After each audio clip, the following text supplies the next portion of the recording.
Bonjour à tous. Alors, je continue ma petite série des 50 choses qui peuvent paraître étonnantes ou bizarres pour un Français aux États-Unis.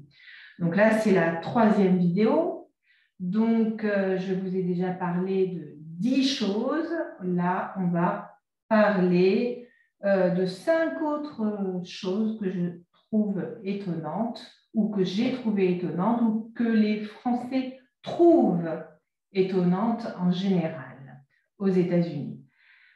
Je vous rappelle que j'essaie de ne pas parler trop vite, mais de parler assez naturellement dans ces vidéos, bien évidemment, pour que tout le monde puisse comprendre plus facilement. Donc, je fais l'effort de parler un peu moins vite que d'habitude. Je ne parle pas comme ça parce que je veux que tout le monde comprenne. Voilà, je ne parle pas comme ça parce que je veux que tout le monde comprenne. Alors, le 11e point que je voulais aborder aujourd'hui, les publicités. Hein. Et d'ailleurs, j'en profite au passage pour vous dire que le mot avertissement n'existe pas en français, hein, donc une publicité. Il existe un mot qui s'appelle un avertissement, avertissement, avertir, prévenir, hein, mais ça ne veut pas dire la même chose. Une publicité. Donc les publicités, effectivement, c'est aux États-Unis, c'est assez étonnant pour un Français, c'est qu'elles sont présentes partout, tout le temps. Alors, bien évidemment, en France et dans tous les pays d'Europe, il y a des publicités, bien évidemment, hein, mais pas autant, pas autant. Donc, et ça, donc il y a des publicités, les avocats font des publicités, il y a des grands panneaux sur les routes avec des avocats qui font des publicités. Si vous avez un accident, appelez-moi. Voilà, la publicité est vraiment présente partout, partout, partout. Et aussi à la télévision, quand on regarde un film, une série, il y a énormément de publicité. Donc ça, c'est vrai que c'est pas quelque chose... là, je préfère... Je suis désolée, mais pour ce point, je préfère la France. On a quand même beaucoup moins de publicité. Et par exemple, vous savez, moi, j'aime beaucoup une série qui s'appelle This Is Us, une série américaine. Donc, d'ailleurs, la saison 6 va sortir le 4 janvier 2022. Je l'attends avec impatience.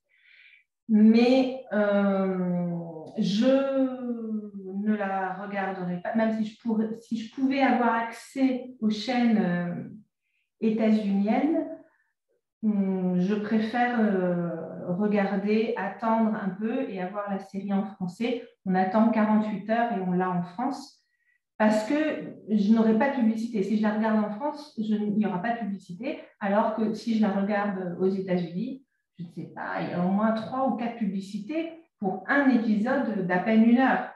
Donc ça, c'est insupportable. Donc, je préfère largement soit regarder en replay pour accélérer et passer les publicités, ou alors, effectivement, attendre que ça passe en France pour ne pas avoir de publicité. Voilà, donc je ne sais pas, mais je pense que ça embête aussi les États-Unis. Hein. Je pense que vous n'appréciez pas plus que ça les publicités partout, tout le temps. Voilà. Donc, et j'espère qu'on n'aura pas autant de publicité aussi au niveau de nos films à la télévision française. Déjà, je trouve qu'ils ont augmenté le nombre de publicités. Donc, j'espère que ça va se limiter parce que c'est insupportable. Bon, après, moi, je regarde rarement la télévision en direct. Je regarde souvent la télévision après, donc en replay. On utilise le mot anglais. Donc, ça me pose moins de problèmes. Je passe toutes les pubs. Mais par contre, si vous venez en France, je pense que c'est super intéressant de regarder les publicités françaises parce que ça vous renseigne aussi sur la culture du pays aussi. Donc, moi, j'aime quand même regarder les publicités étrangères parce qu'on apprend aussi pas mal de choses sur la culture du pays, je trouve. Deuxième point, mais c'est le 12e point de la série. Donc, le 12e point de la série, c'est notre rapport à la distance. Je trouve qu'il est assez différent. C'est parce que bon, les États-Unis est un pays immense par rapport à la France, bien évidemment, qui est minuscule par rapport aux États-Unis. Mais en même temps, la France, on n'oublie pas, ce n'est pas seulement l'Hexagone. Hein, il y a 13 territoires français à travers le monde, mais ça reste bien plus petit que les États-Unis. Mais c'est vrai qu'on aura une tendance, si voilà, il faut aller même à 2 heures de chez nous, on va dire, c'est loin. Quand on va nous inviter, on aura quand on ne sait pas où habite la personne, c'est où, c'est loin, on va poser la question. Et c'est vrai que je trouve que globalement, les États-Uniens, vous n'avez pas ce problème avec les distances, parce que j'entends beaucoup de personnes traverser les États en voiture, et ce n'est pas un problème. Je pense que votre rapport à la voiture et à la distance est complètement différent du nôtre. Moi, je ne sais pas, faire 800 km, c'est insupportable. Je n'ai pas envie de faire ça. Oh là là, c'est hyper loin, je ne vais pas aller là-bas quand même en voiture. Peut-être qu'il faut mieux y aller en train. Voilà. Et c'est beaucoup moins votre cas. Hein. 2 heures, 3 heures, pour vous, on a l'impression que c'est rien, 2 heures ou 3 heures de voiture. En tout cas, c'est le sentiment que j'ai eu et le sentiment que j'ai aussi quand j'écoute les personnes des États-Unis parler de leur voyage en voiture. Même par exemple pour Thanksgiving, j'ai vu des personnes aller dans leur famille, je ne sais pas, faire 800, 1000 km, même beaucoup plus, juste pour Thanksgiving, pour quelques jours. Donc, je ne dis pas que les Français ne le font pas, hein, ils peuvent le faire, mais c'est hyper loin, je ne sais pas si on va y aller et tout ça. Donc ça, c'est très, très drôle. J'ai vraiment constaté cette différence culturelle. Vous pouvez bien sûr me dire si vous n'êtes pas d'accord avec moi dans les commentaires et me donner votre avis en français, bien sûr. 13e point, ce qui est là très très flagrant, une différence impressionnante, c'est qu'aux États-Unis, on célèbre tout. Hein.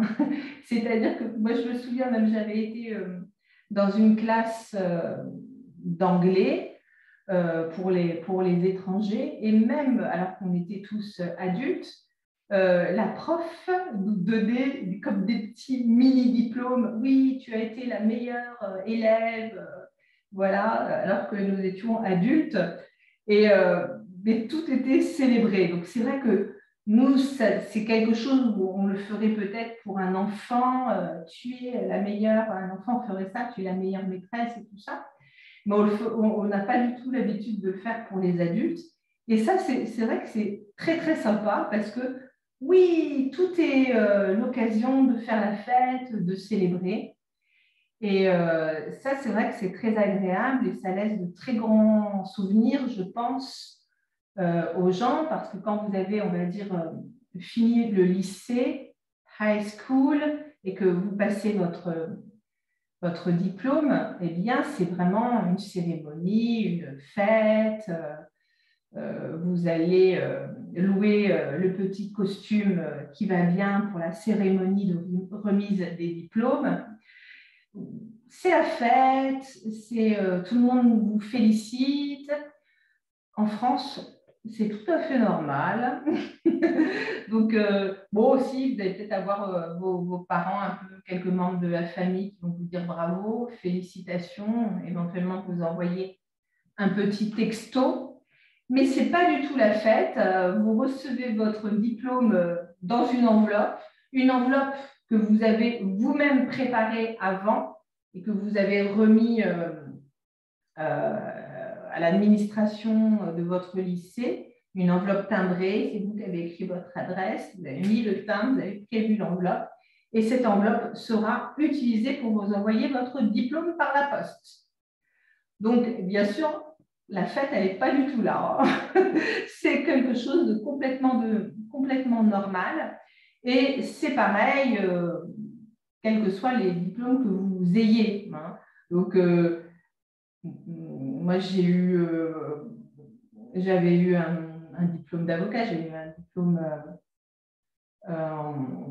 en psycho, j'avais eu un diplôme, plusieurs diplômes. Ouais, c'est quelque chose qui est normal. Voilà, c'est pas, il n'y aura pas de fête. Bon, après, peut-être avec des personnes avec qui vous avez fini vos études, vous allez peut-être vous faire un petit restaurant ensemble, mais ce ne sera pas quelque chose d'extraordinaire, en fait, d'avoir un diplôme. Et ça, aux États-Unis, ce n'est pas le cas. Tout est célébré, quel que soit l'âge, du petit enfant à la personne plus âgée. Ouais, c'est génial, bravo, tu as réussi, on va faire la fête. Et ça, c'est quand même une culture très positive dans la joie. On célèbre les choses. Donc, effectivement, vous aurez toujours des Français pour dire qu'il y a un petit côté très enfantin. Moi, j'ai entendu beaucoup de Français dire que les Américains, les États-Unis sont de grands enfants. Vous aurez toujours des personnes pour dire ça, mais aussi, bien évidemment, des personnes pour dire mais c'est super, quoi, c'est la joie, alors que nous, les Français, on a une tendance à être assez négatifs. Et donc, moi, j'aime bien cette ambiance très, très positive. Donc, moi, j'ai particulièrement apprécié ça. C'est... Donc, ça, c'était pour le 13e point. Autre différence entre, je regarde mon petit papier, parce que j'ai pris un petit papier pour rien oublier. 14e point, c'est effectivement le côté direct. Alors, peut-être, je m'explique.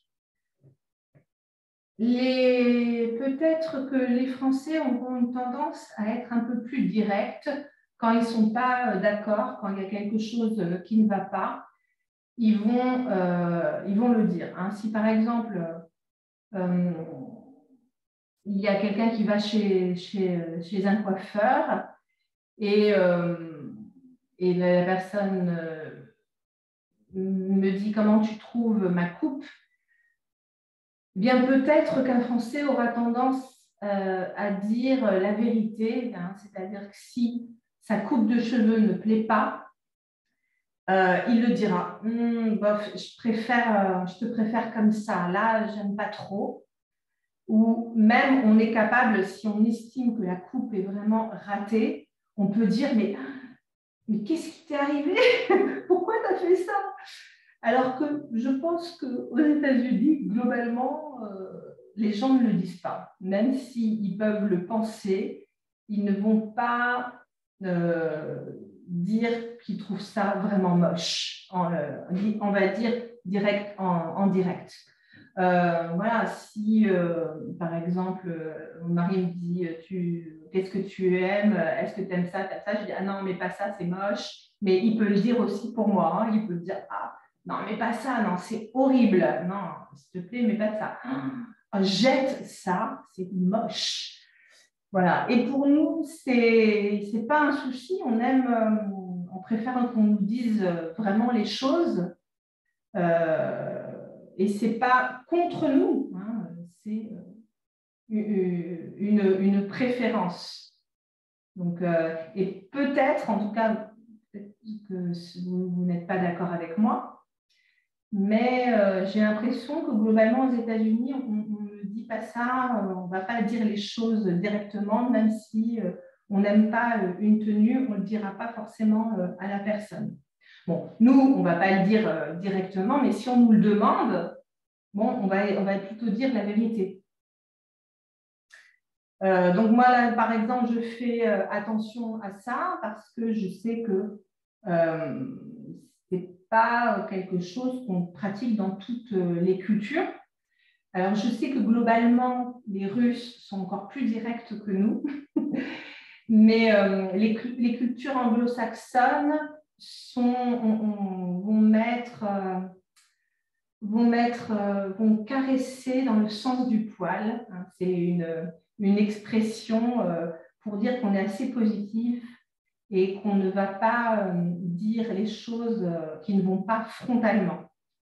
Voilà. Et ça, effectivement, vous avez un livre qui a été écrit par une Anglaise, je pense qu'elle est anglaise, Erin Meyer. En anglais, c'est Culture Map.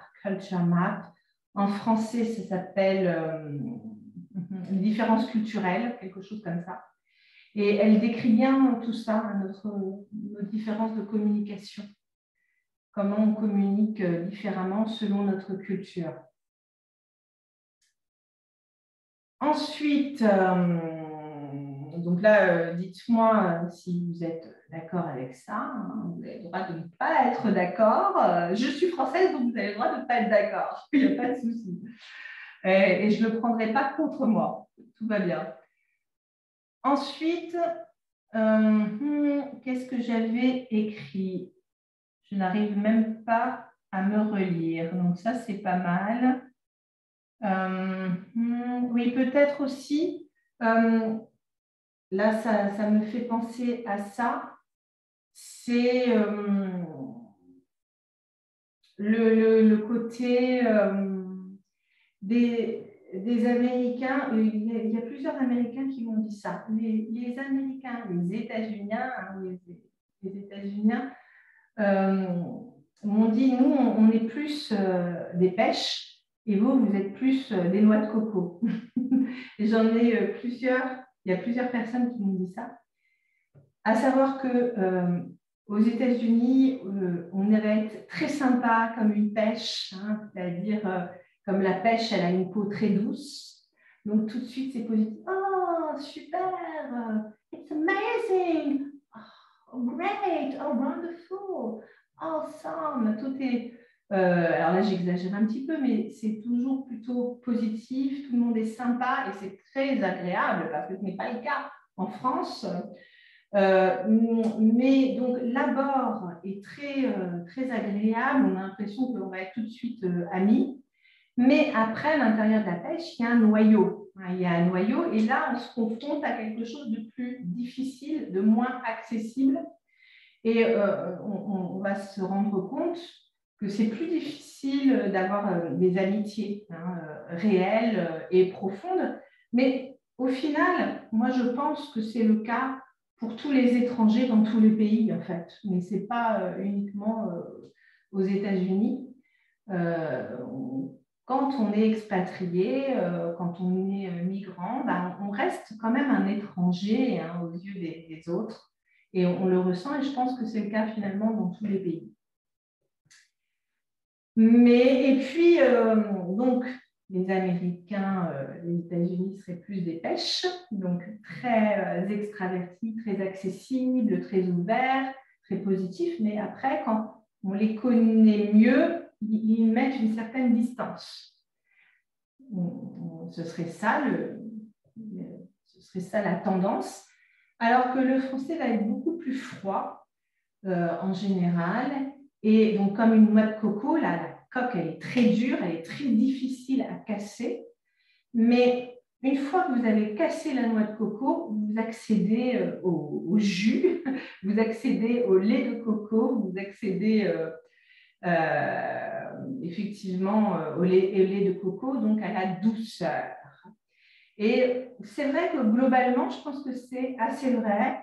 Une fois qu'un Français a plutôt confiance en vous, vous a accepté, voilà, il vous ouvrira les portes de sa maison, vous invitera chez lui, globalement. Hein. Bien évidemment, vous avez des Français qui ne vont pas du tout faire comme ça, mais Voilà. Le Français aura tendance à être plus froid, mais à vous inviter après chez lui, alors que l'Américain aura tendance à être beaucoup plus ouvert, mais aura beaucoup de difficultés à vous inviter chez lui.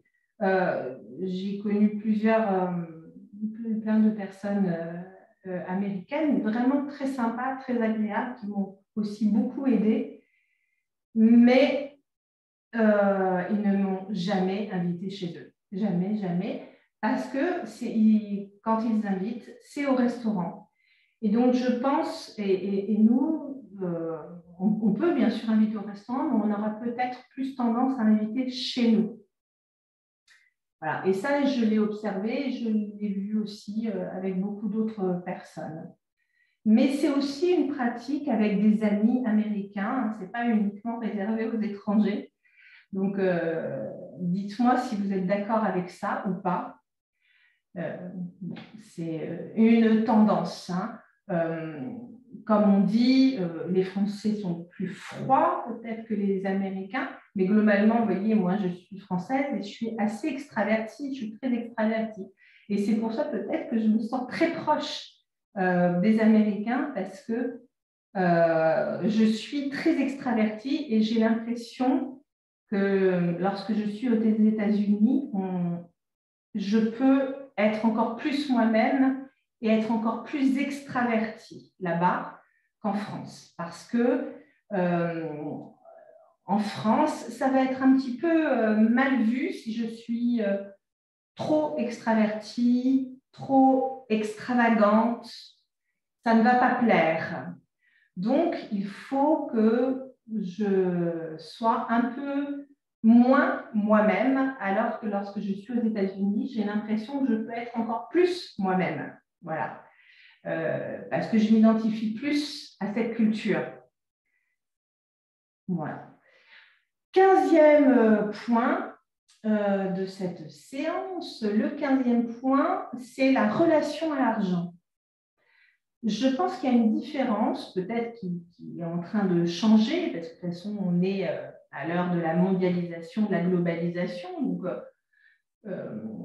les différences culturelles s'effacent un peu plus avec cette tendance.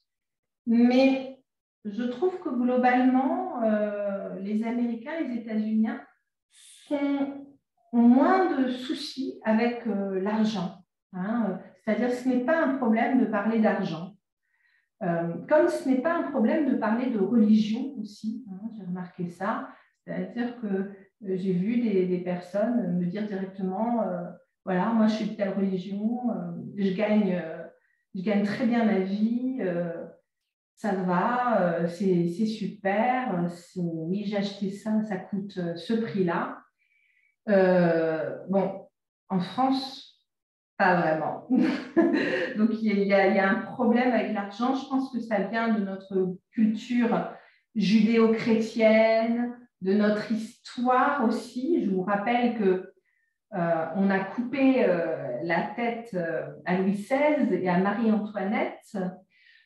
Et aussi, on a été contre les curés, les prêtres. Pourquoi? Parce qu'au XVIIIe siècle, ils représentaient les riches. Hein. Je vous rappelle, au XVIIIe siècle, la population était divisée en 3 parties. Il y avait la noblesse, les aristocrates, le clergé, hein, la religion, et le tiers-état, on va dire le bas peuple. Et bien sûr, le clergé et la noblesse avaient la majorité de toutes les richesses, alors qu'ils étaient moins nombreux. Et on a fini par leur couper la tête. Donc, je pense que de notre histoire, il y a quelque chose, l'argent, c'est sale, ou quand tu as de l'argent, tu dois en donner beaucoup aux autres et tu ne dois pas t'en vanter. Donc, on a encore quelque chose comme ça en France, et ce qui n'est pas du tout, je trouve, le cas aux États-Unis, où l'argent n'est pas tabou. J'ai vu des personnes me donner directement leur carte et me dire, voilà, c'est super parce que ça coûte que 50 $. Voilà. Nous, quelqu'un qui parlerait tout de suite directement d'argent, ce serait un petit peu compliqué. Donc, c'est une vraie différence. Bon, après, quelque part, est-ce que ce n'est pas une hypocrisie du côté français, hein, parce que on a tous besoin d'argent pour payer nos factures et c'est super quand les gens réussissent. Il faut aussi en être fier, mais ça reste encore quelque chose de compliqué de parler d'argent. Alors, c'est plus compliqué de parler d'argent quand les gens en ont. C'est-à-dire que quand vous n'en avez pas beaucoup, c'est pas compliqué hein, de dire je ne gagne pas beaucoup d'argent. Ça, les Français le disent très bien. Mais quand ils gagnent pas mal d'argent, ils ont beaucoup de mal à le dire. Donc, par exemple, autant vous avez Bill Gates qui va créer des fondations, donner beaucoup d'argent et tout le monde sait combien il a donné d'argent à telle fondation. En France, quelqu'un qui va donner de l'argent à une fondation ou à une association, il veut rester discret. Il ne veut pas qu'on sache combien d'argent il a donné. Il ne veut surtout pas, peut-être qu'il a peur d'une autre révolution. C'est ça, mais il y a vraiment une sacrée différence. Donc, c'est vraiment une différence culturelle. Je ne sais pas ce que vous en pensez, vous pouvez toujours aussi me donner votre avis. En tout cas, moi, c'est ce que j'ai ressenti et ce que j'ai pu observer dans les relations que j'avais. Voilà.